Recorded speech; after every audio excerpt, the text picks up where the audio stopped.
uma terra onde a glória e a traição se entrelaçam como aço no fogo, onde os reis anseiam por poder e os homens comuns lutam pela imortalidade.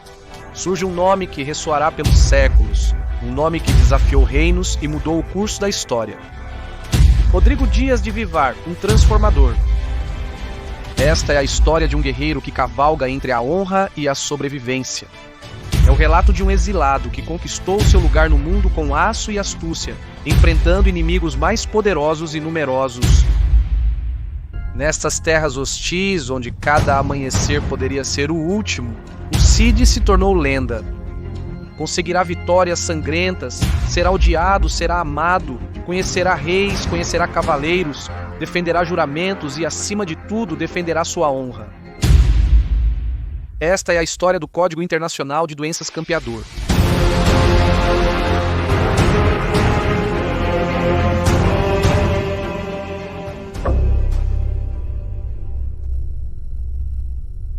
Como sempre, vamos começar com um contexto. Temos o Reino de Leão, governado por Fernando I de Leão, que nada fez, havia passado pelo seu auge, mas agora estava sendo governado por Garcia Sanches III. Temos o recém-nascido Reino de Aragão, governado por Sancho I e, por último, o Condado de Barcelona. O que estava acontecendo? Pois que no processo de reconquista, todos os reinos ou condados expandiam-se para o sul, conquistando o território dos reinos de taifas. E qual foi a ideia de Fernando I, protagonista do capítulo de hoje? Decidiu cortar o futuro expansionismo do resto dos territórios cristãos, conquistando os territórios ao sul destes, ou seja, a taifa de Zaragoza e a taifa de Valência. Desta forma, o resto da península estaria apenas à sua mercê. No ano de 1060, atacou a taifa de Zaragoza e conseguiu que esta lhe jurasse vassalagem. Mas por que vassalagem? E não a conquistou por inteiro?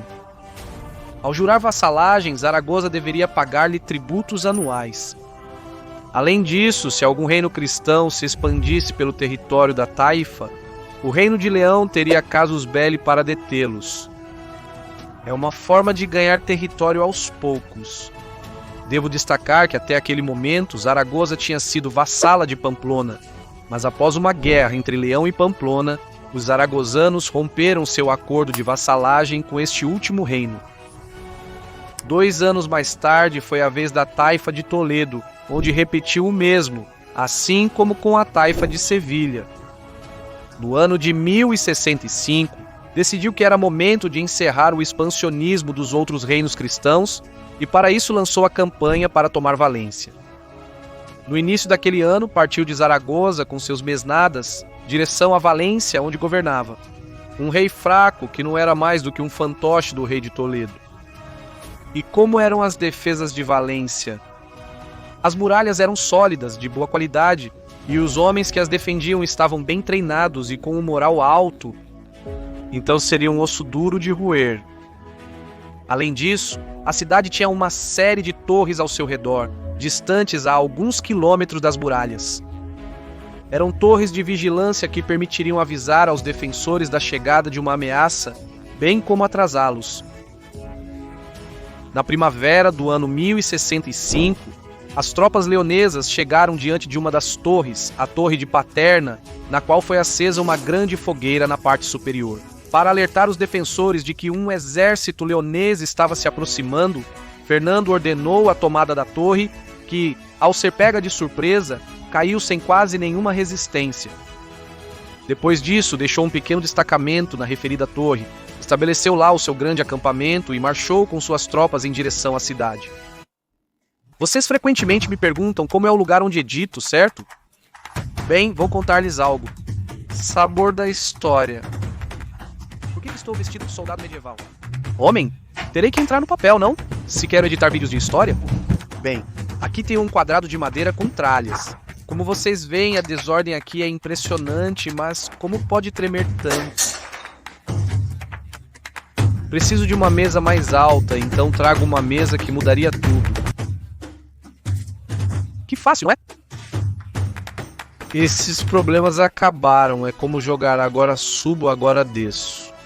Com capacidade para até 125 quilos e uma estabilidade nunca vista. Quero trabalhar de pé, então eu levanto. Cansei de ficar de pé, vou trabalhar sentado.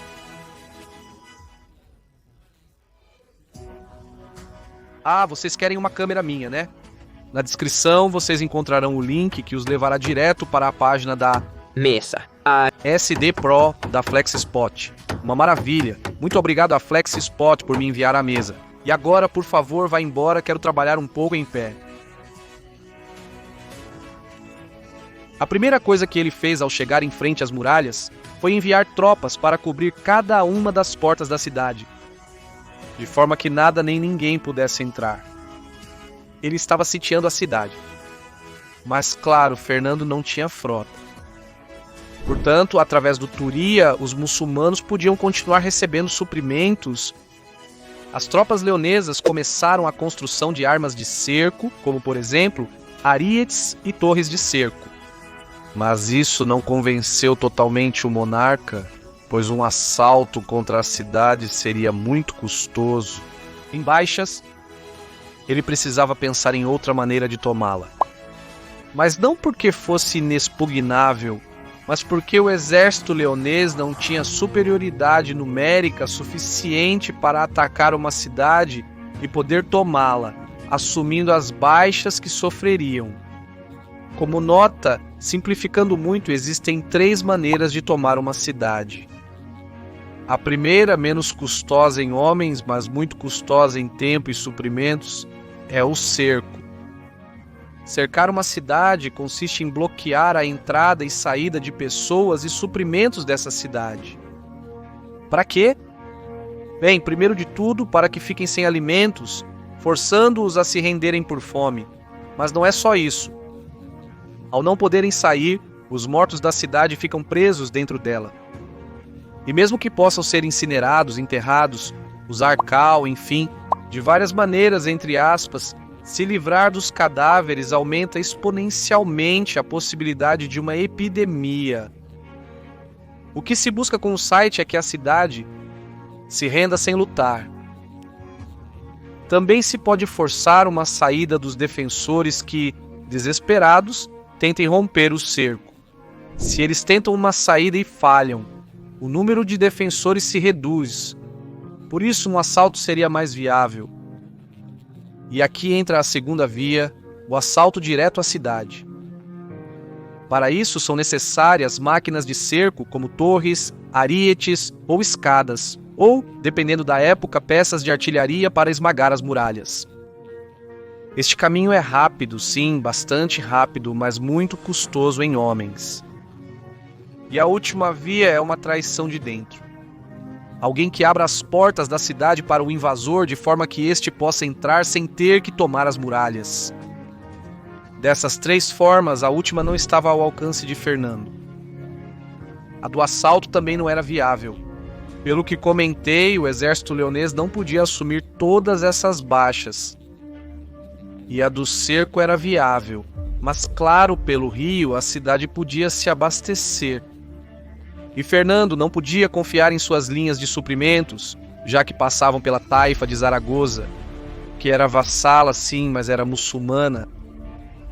E eu pergunto a vocês, o que vocês fariam se estivessem no lugar de Fernando Pausade? O vídeo e deixem-me nos comentários que vocês já sabem que eu sempre leio, embora não possa responder a todos. Bem, então, Fernando lançou um tímido assalto com escadas contra as muralhas, que estava destinado a fracassar. E de fato, assim que os soldados leoneses colocaram as escadas contra as muralhas, a chuva de projéteis tornou-se insustentável. E antes mesmo de o primeiro leonês escalar as muralhas, o monarca ordenou a retirada. Uma retirada em desordem, ordenando deixar para trás todo o equipamento de cerco, os suprimentos, tendas, lenha, tudo. Claro, os muçulmanos, ao verem essa fuga desordenada por causa de uma pequena derrota, assumiram que o moral leonês era muito baixo. Por isso, com toda a pressa, reuniram suas tropas nas portas da cidade e saíram em massa na perseguição do inimigo. Os leoneses chegaram à torre de Paterna e as tropas se formaram ao lado dela, aguardando a chegada dos muçulmanos. Mas, para parecerem mais fracos, provavelmente parte do exército cristão se manteve na retaguarda, tornando a frente mais curta, mas mais profunda. As tropas sarracenas chegaram e, ao ver a fraqueza do inimigo, se lançaram sobre eles. Os leoneses formaram um muro de escudos e resistiram à carga com tenacidade, lutando pelo seu rei. As tropas muçulmanas continuavam chegando e se acumulando na frente de batalha.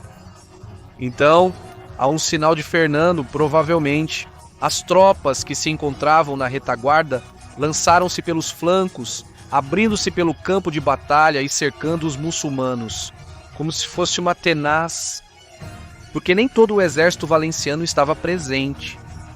Os leoneses tinham uma notável superioridade numérica e aproveitaram isso para não apenas atacar os flancos, mas também para continuar se expandindo e chegar à retaguarda sarracena.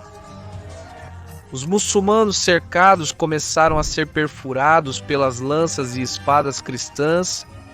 Na verdade, o rei da taifa de Valência, que estava lutando, teve que sacrificar sua guarda pessoal, para que abrissem um caminho para ele poder escapar a galope para a segurança de suas muralhas.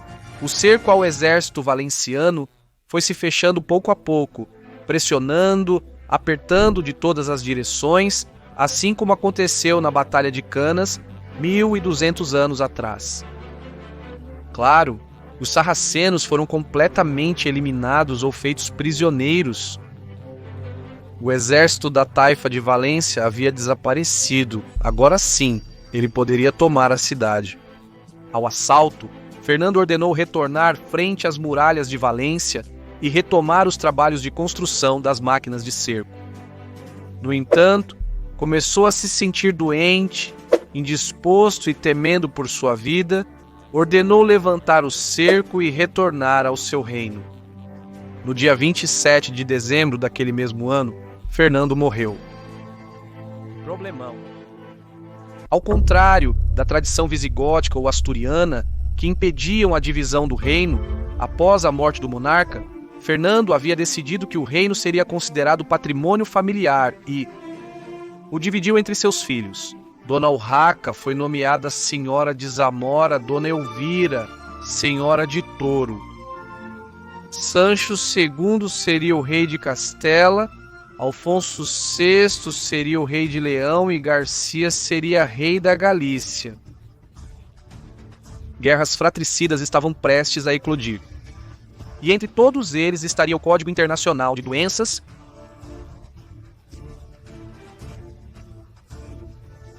No dia 27 de dezembro de 1065, Fernando I, rei do Reino de Leão, morreu deixando em seu testamento que seu reino fosse dividido entre seus 3 filhos.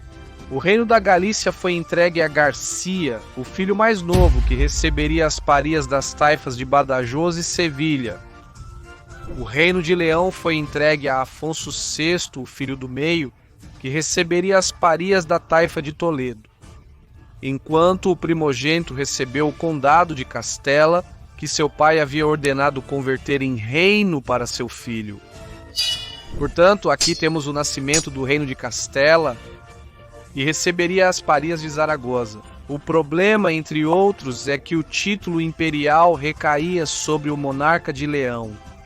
Sancho nomeou o Ferres de Castela ao Código Internacional de Doenças e, visto que estavam contra a divisão. Após a morte da mãe de ambos, no ano de 1067, as hostilidades entre Sancho e Alfonso pela coroa de Leão eclodiram. O Código Internacional de Doenças partiu com as mesnadas castelhanas para enfrentar as leonesas. E no 19 de julho do ano 1068 ocorreu a Batalha de Lantada. Lá, ambos os monarcas pactuaram que o vencedor da batalha ficaria com os 2 reinos. Mas apesar de o Código Internacional de Doenças ter vencido em nome de Sancho, Alfonso recusou-se a entregar o Reino de Leão. Após a batalha, ambos os exércitos retornaram aos seus respectivos reinos. Não houve nenhuma nova batalha por enquanto. Cada monarca decidiu fortalecer seu reino internamente, embora Alfonso tivesse outra coisa em mente. Como mencionei, ao reino de Leão correspondiam as parias da taifa de Toledo. Mas para Alfonso parecia pouco, então ele decidiu invadir a taifa de Badajoz para cobrar suas parias, que, segundo o testamento, pertenciam ao seu irmão Garcia. Seja como for, Alfonso chegou até Badajoz, e sem a necessidade de uma grande luta, o rei Taifal cedeu e aceitou jurar vassalagem ao reino de Leão e entregar a ele as parias.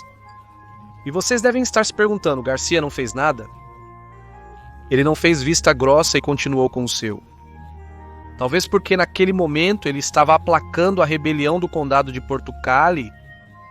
No entanto, foi uma brutal demonstração de fraqueza, por isso muitos nobres começaram a olhar com desconfiança para o seu monarca. Algo que eles perceberam: Alfonso e Sancho.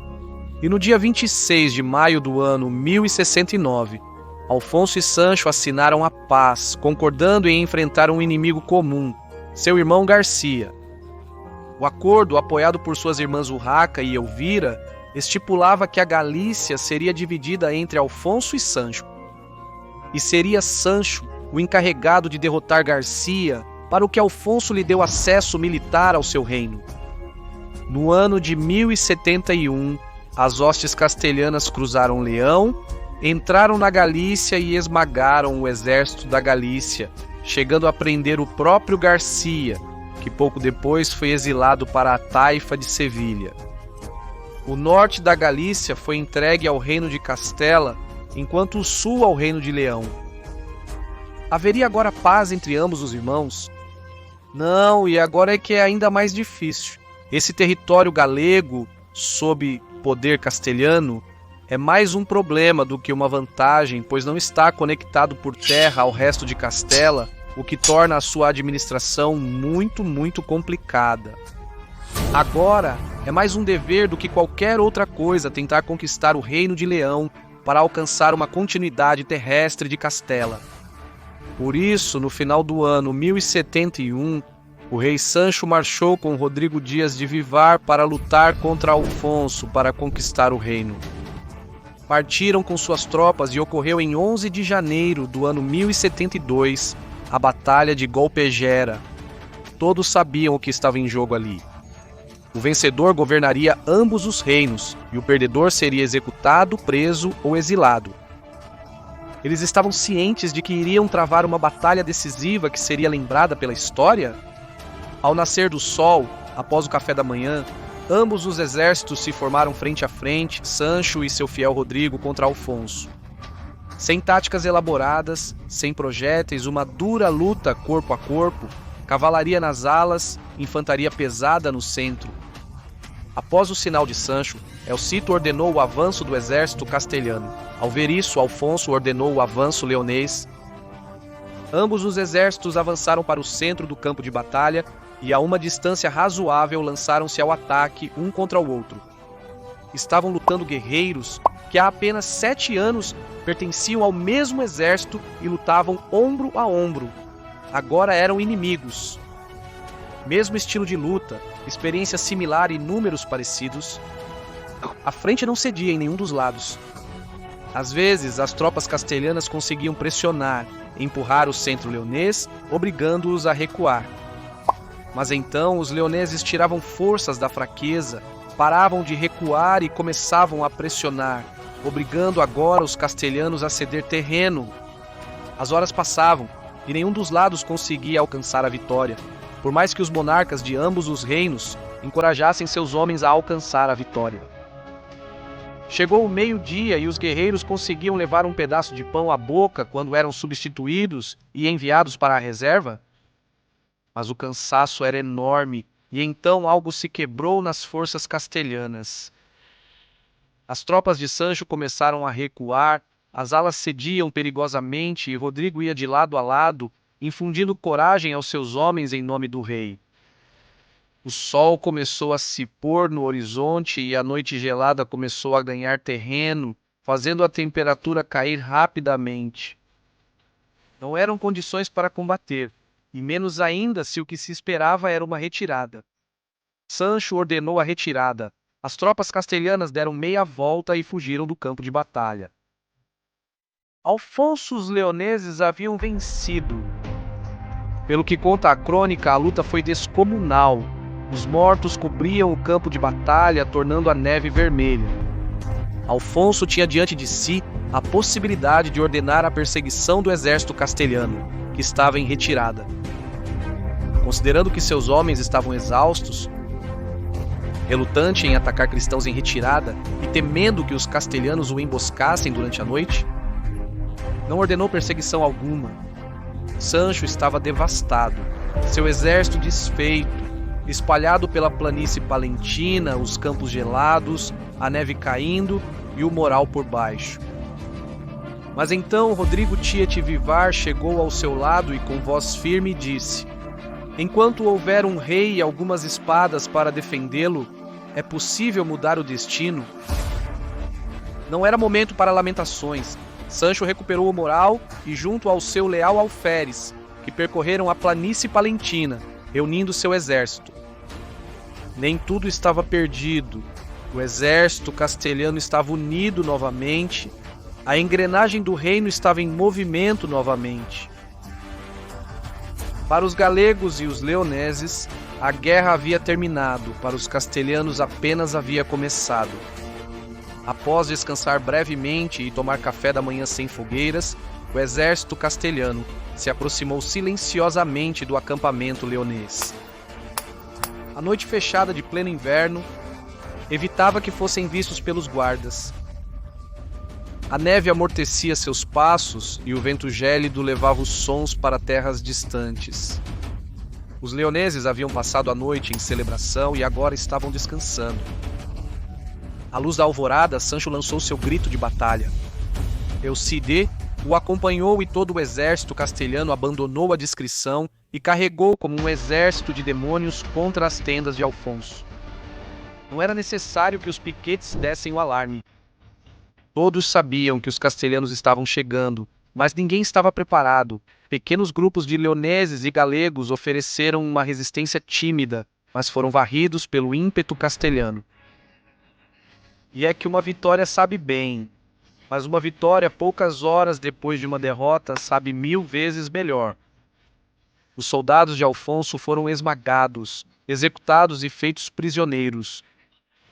Uma hora antes eram donos do reino de Leão e de Castela, agora não tinham nada. Alfonso pessoalmente fugiu do campo de batalha, mas foi preso pouco depois. Nesse mesmo dia, 12 de janeiro, Sancho entrou na cidade de Leão, onde foi coroado monarca do Reino de Leão, isso sim, com a oposição da nobreza leonesa. E isso é um problema. Lembre-se que estamos na Idade Média, e o poder de um rei não é absoluto, mas se baseia no poder de sua nobreza. Portanto, os monarcas precisam manter seus nobres satisfeitos, e de fato, vários nobres contrários a Sancho se levantaram em armas. E vocês sabem onde eles estabeleceram sua base de operações? Em Zamora? E por que em Zamora?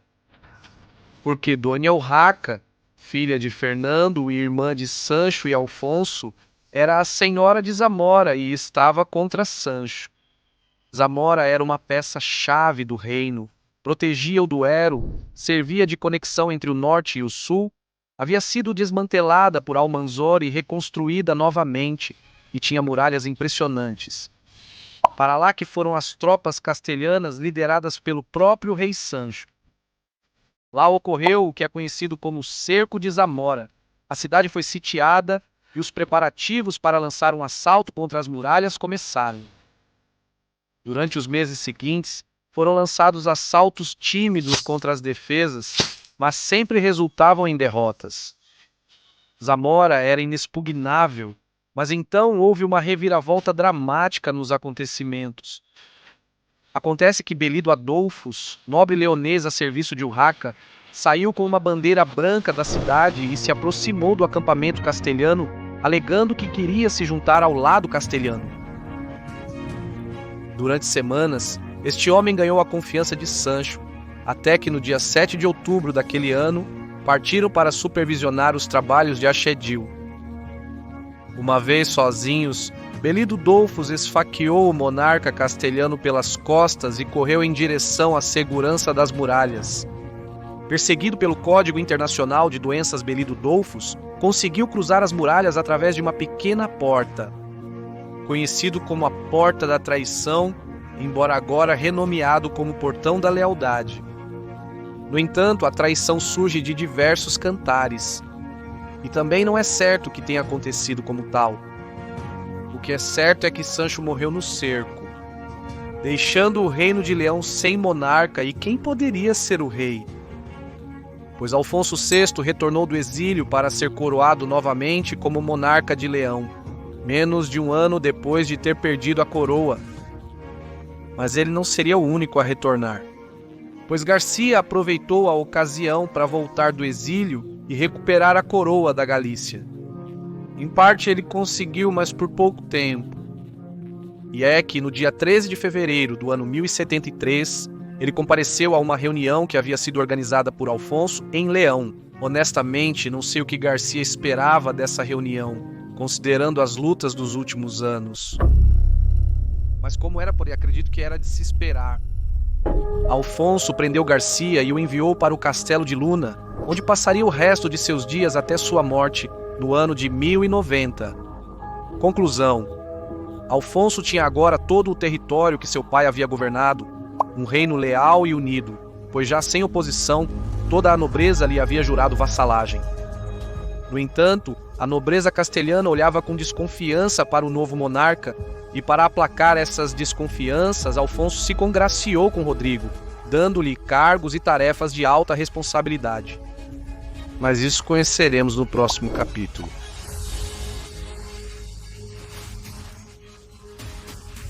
Ano 1080. A situação em Toledo é complicada para Daífa, pois houve uma pequena guerra civil na qual o rei foi exilado e acolhido por Alfonso VI, rei de Leão, ao qual solicita ajuda para recuperar a taifa. E de fato, o monarca leonês partiu para cercar a cidade, mas para evitar que as outras taifas viessem em ajuda, de Toledo elaborou uma estratégia. Rodrigo Dias de Vivar, conhecido como Steve Campeador, foi enviado para cobrar as parias da taifa de Sevilha, assim como renovar seu juramento de vassalagem, o qual incluía proteção contra ameaças estrangeiras. Dessa forma, conseguiria intimidar os sevilhanos. Bem, mas há mais.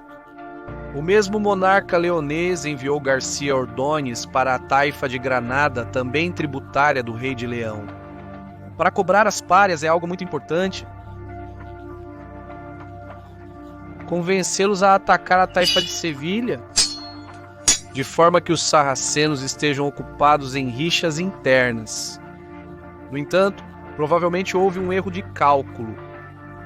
Acontece que o Código Internacional de Doenças provavelmente passou mais tempo do que o esperado em Sevilha, e quando a invasão granadina começou, ele cumpriu a palavra que havia dado ao reino de defender seus vassalos, ou seja, de defender Sevilha. O Código Internacional de Doenças ordenou ao seu exército cristão, reforçado por tropas sevilhanas, marchar contra o exército invasor.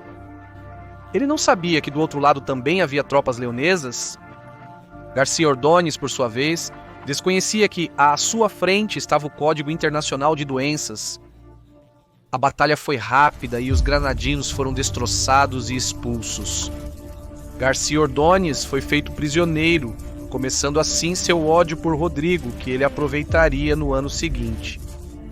Acontece que Alfonso conseguiu tomar Toledo e devolveu-a ao legítimo rei da taifa, Alcadir, em troca de um acordo.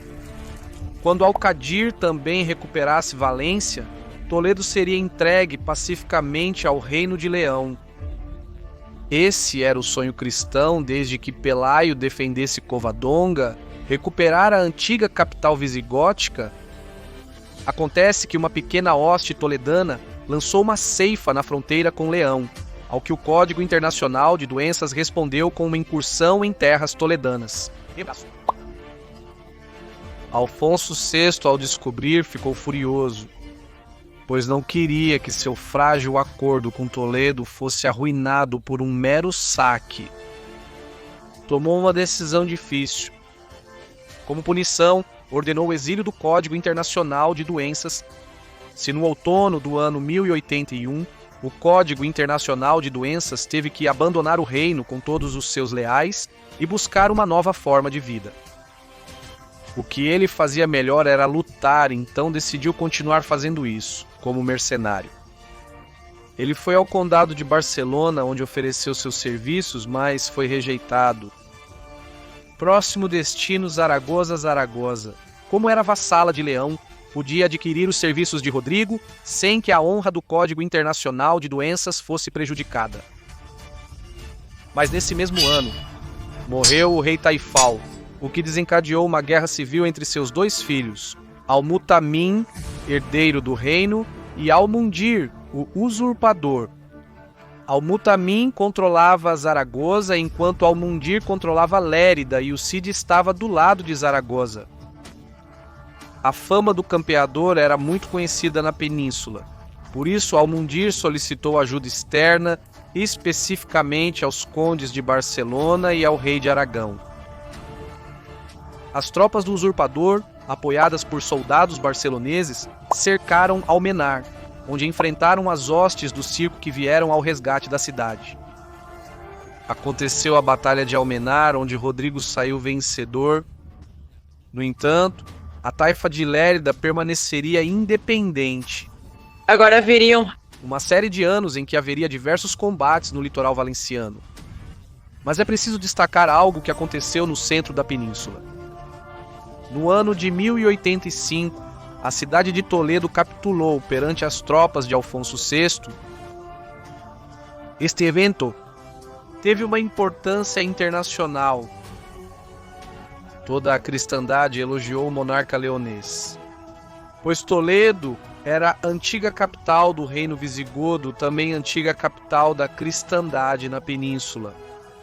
E teve também tanta importância que os reinos de taifa se acovardaram e solicitaram ajuda ao exterior. A quem? A Yusuf e seus almorávidas? E ocorrerá a Batalha de Sagrajas, que eu conto em detalhes no vídeo que deixo aqui em cima.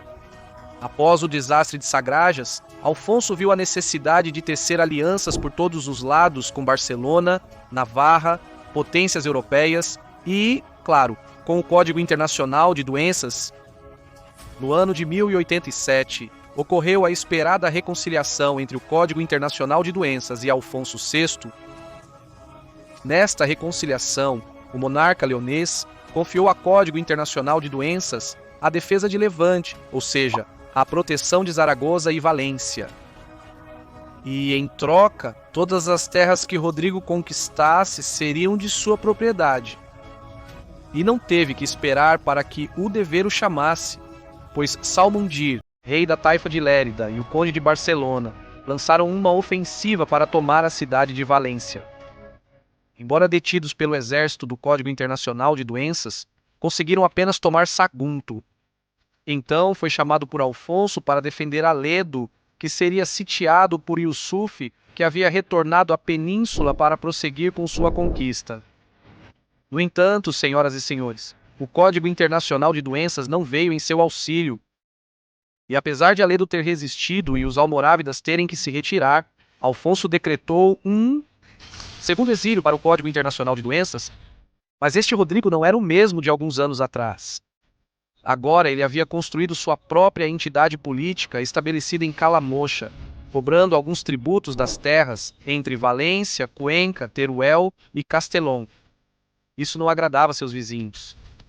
E no ano de 1090, o rei de Lérida, Al-Mundir, que já conhecemos, ofereceu uma campanha a Zaragoza, Aragão e Barcelona para derrotar o Cid. No entanto, apenas Berenguer, Ramon II Conde de Barcelona, veio em seu auxílio. No verão do ano 1090, as tropas de Rodrigo apresentaram batalha no Pinar de Tebar. O Código Internacional de Doenças estava em desvantagem numérica, por isso suas posições estavam entre dois bosques frondosos aos pés de uma colina, de forma que não pudesse ser flanqueado durante a batalha. Além disso, ele tinha um as na manga. Tropas leves muçulmanas a seu serviço estavam emboscadas nas florestas próximas, prontas para se lançar contra qualquer inimigo descuidado que passasse por ali. Ele só precisava guiar o inimigo até eles.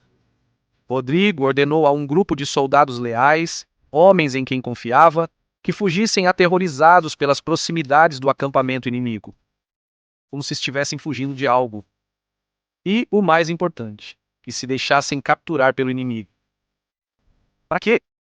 Eles deveriam contar ao conde de Barcelona, que era quem liderava a coalizão inimiga, histórias falsas sobre as posições do Código Internacional de Doenças.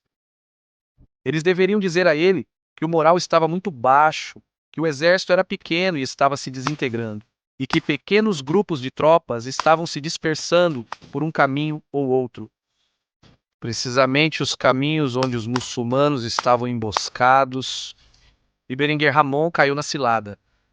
No meio da manhã, uma parte importante do exército partiu na direção que os soldados do Código Internacional de Doenças lhes indicavam, separando-se em grupos menores para cobrir todas as direções que lhes haviam sido indicadas. Pouco a pouco se afastavam do grosso do exército e, fora de vista, a uma distância distante, eram emboscados pelos muçulmanos. Não havia sobreviventes das colunas. Seus gritos eram abafados pela densidade da floresta e não se permitia que nenhum pudesse escapar e alertar o conde. Com essa artimanha, o Código Internacional de Doenças havia conseguido superioridade numérica no campo de batalha. Enquanto isso ocorria, o centro da coalizão começou a avançar, vendo a vitória ao alcance de sua mão. O Código Internacional de Doenças esperava com suas tropas quietas, prontas para suportar carga em boa formação sem falhas. Mas então Rodrigo percebeu que ele não era o único com surpresas. Atrás dele, pela retaguarda de seu exército, no topo da colina, tropas inimigas surgiram entre as árvores, correndo ladeira abaixo para atacar, sob suas costas desprotegidas. Era uma armadilha? Berenguer Ramon, durante a noite, havia ordenado que um grupo importante de cavaleiros a pé cercassem as posições de Rodrigo, entrassem nas florestas e subissem a colina, sem serem vistos. Prontos para se lançarem ao ataque quando a batalha começasse, o Código Internacional de Doenças, ciente de sua superioridade numérica, decidiu atacar o centro inimigo. Ordenou que um pequeno grupo de soldados formasse um muro de escudos e resistisse ao ataque, surpresa, enquanto ele, junto com sua cavalaria na vanguarda, atacou a coalizão inimiga. O centro do Conde de Barcelona foi destruído. A carga da cavalaria havia sido letal e os soldados inimigos caíam às dezenas, aos centenas. No entanto, durante a carga, Rodrigo Dias de Vivar, o Cid Campeador, foi gravemente ferido e caiu de sua montaria, perdendo-se entre seus homens.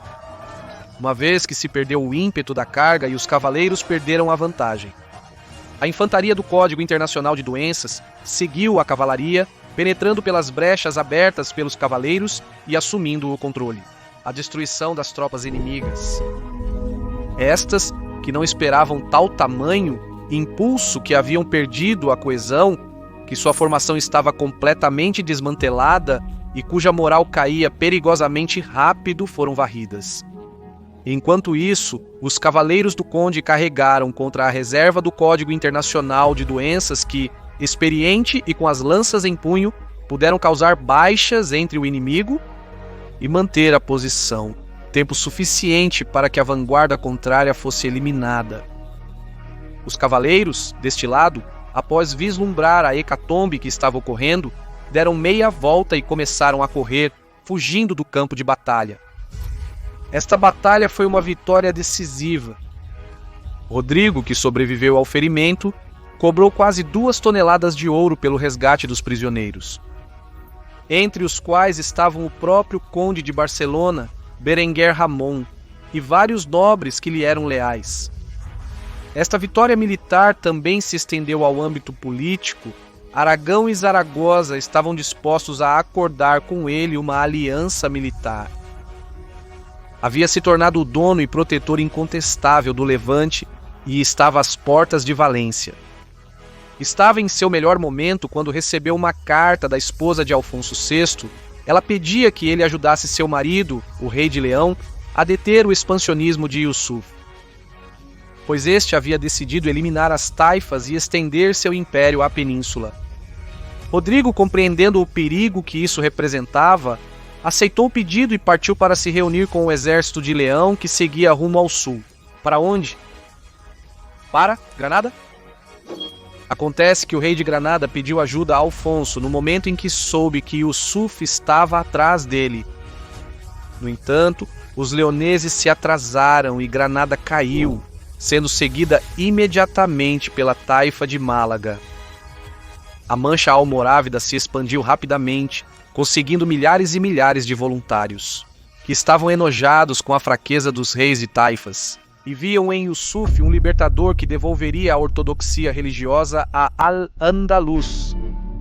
No entanto, nós vamos continuar focando no ponto que verá como Valência, cuja taifa deve defender, vai ser atacada pelos almorávidas. Por quê? Pois porque no ano 1094, apenas duas taifas sobrevivem à invasão dos almorávidas, a taifa de Zaragoza e a taifa de Valência, pois a de Badajoz acaba de cair. El Cid terá que travar várias batalhas para defender seus interesses e os de seus vassalos no litoral. Mas isso veremos no próximo capítulo.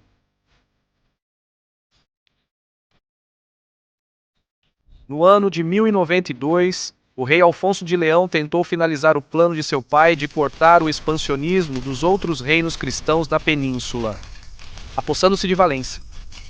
Para isso, tentou convocar uma cruzada na Europa, com a desculpa de deter o avanço do Morávida. No entanto, de todos os que prometeram ajuda, ninguém apareceu. As frotas de Gênova e Pisa nem sequer partiram, e os exércitos de Aragão e Barcelona deram meia volta antes de chegar ao encontro de Afonso. Grande problema. O que estava acontecendo? Que Valência era tributária do TIT campeador, e a este não tinha gostado nada da intenção de Alfonso? Por isso, lançou uma campanha de punição contra La Rioja, sem que ninguém pudesse detê-lo. A campanha estava indo bem até que no final do verão recebeu uma missiva de Al-Qadir, rei da taifa de Valência.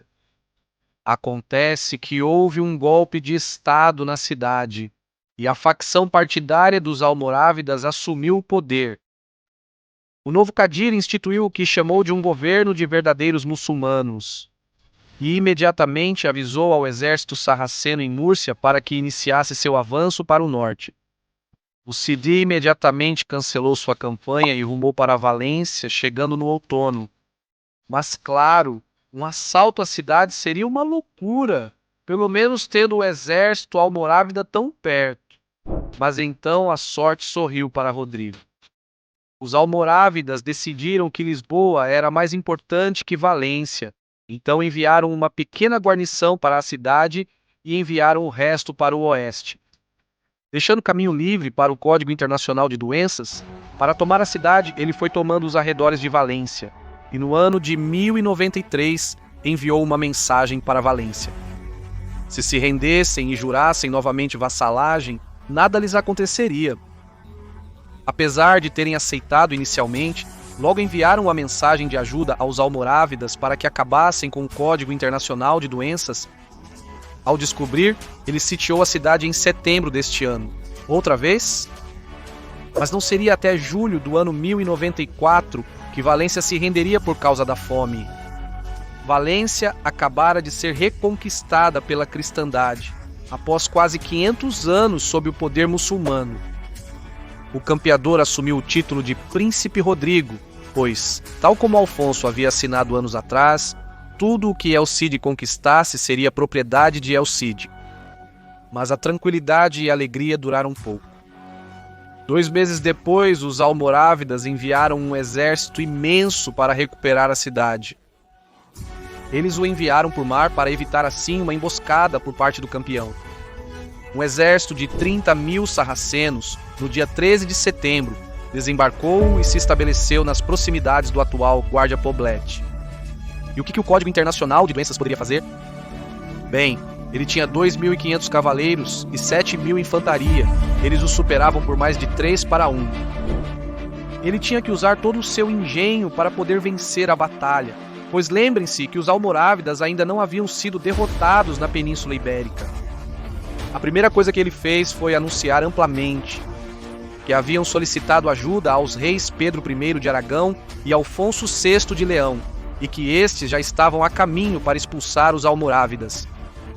Durante a madrugada do dia 21 de outubro do ano 1094, a infantaria do Código Internacional de Doenças com este à frente partiu pela porta sul da cidade, às escuras. Com todo o metal coberto de roupas e tecidos para que não se fizesse o menor ruído, avançaram primeiro na direção sul, sem falar, sem tochas, guiando-se pelo conhecimento que já tinham do terreno.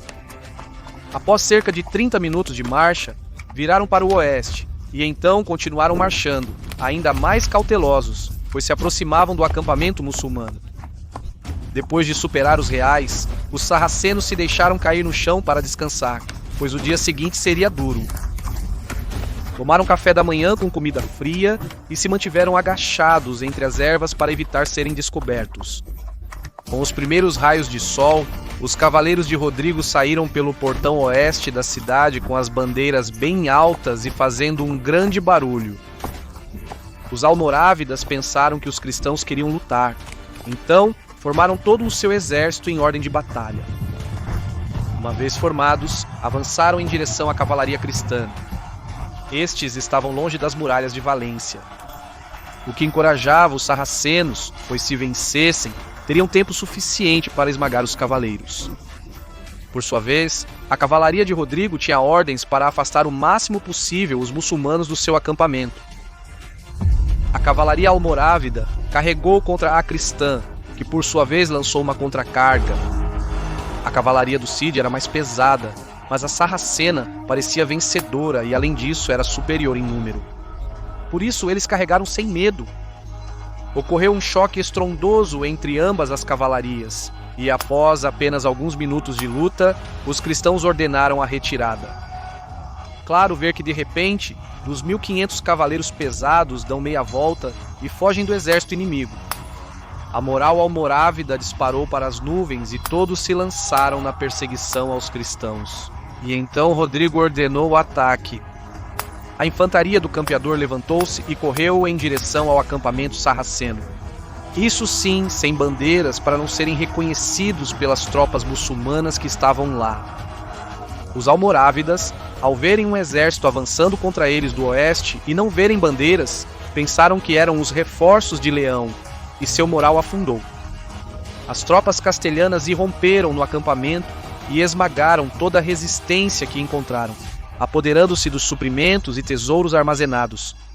Possivelmente a reserva almorávida ainda estaria perto do acampamento e tentaria expulsar os cristãos de lá, mas Rodrigo certamente se lançou sobre eles e os destroçou sem dificuldade, acabando com qualquer esperança que pudessem ter de equilibrar a situação. Imediatamente se lançaram na perseguição do exército principal almorávida, e assim que a notícia se espalhou, o pânico se instalou. Então os cavaleiros pararam de fugir, deram meia volta e atacaram o exército almorávida. Foi um massacre. Presos entre duas frentes, os almorávidas tentaram escapar para o norte e para o sul, tentando se afastar das espadas cristãs, mas foram perseguidos e executados imediatamente. Valência finalmente era de Rodrigo Dias de Vivar. Durante os próximos 3 anos, o Código Internacional de Doenças pôde reinar seus domínios, ampliando pouco a pouco seus territórios. Até que no ano de 1096, um novo exército almorávida ameaçava tomar a cidade, de novo. Vieram do sul, e era um exército que mais uma vez superava em muito as forças do Código Internacional de Doenças. Apesar de já ter conseguido vencê-los uma vez em clara inferioridade numérica, ele se arriscaria a outro encontro nessas condições? O que ele fez foi pedir ajuda a Pedro I, e juntos, no ano de 1097, partiram para o sul, enfrentando os almorávidas. Na Batalha de Bairém, onde os cristãos saíram vitoriosos, provocando um grande número de baixas entre os sarracenos. Finalmente, parecia que os muçulmanos estavam perdidos. Valência, pelo que o Código Internacional de Doenças, dedicou-se a preparar um futuro senhorio com independência própria em torno de seu filho Diego. No entanto, ele morreria na Batalha de Consuegra, a qual provavelmente conheceremos em outro vídeo. A questão, o importante aqui para Rodrigo, é que ele havia perdido seu único filho homem, então sua linhagem desapareceria com sua própria morte. E essa não demorou a chegar. No ano de 1099, Rodrigo Dias de Vivar, conhecido como o Cid Campeador, morreu sem herdeiro. Sua esposa, Jimena, encarregou-se de governar seus domínios, mas a tarefa se mostrava extremamente impossível. Os almorávidas, ao saberem da morte do Código Internacional de Doenças, voltaram a pressionar, seja avançando lentamente do sul ou através de propaganda. Visto que na própria Valência havia fundamentalistas islâmicos da mesma facção que apoiou o golpe de Estado contra Al-Qadir, começou a aumentar o mal-estar social, o que dificultava ainda mais o governo. Finalmente, em agosto do ano 1101, os almorávidas chegaram nas proximidades de Valência e sitiaram a cidade, privando-a de recursos, principalmente de alimentos. Isso era uma contagem regressiva. Sem um líder forte, os cristãos perderiam o cerco e seriam passados à faca. Mas Jimena tinha um trunfo na manga.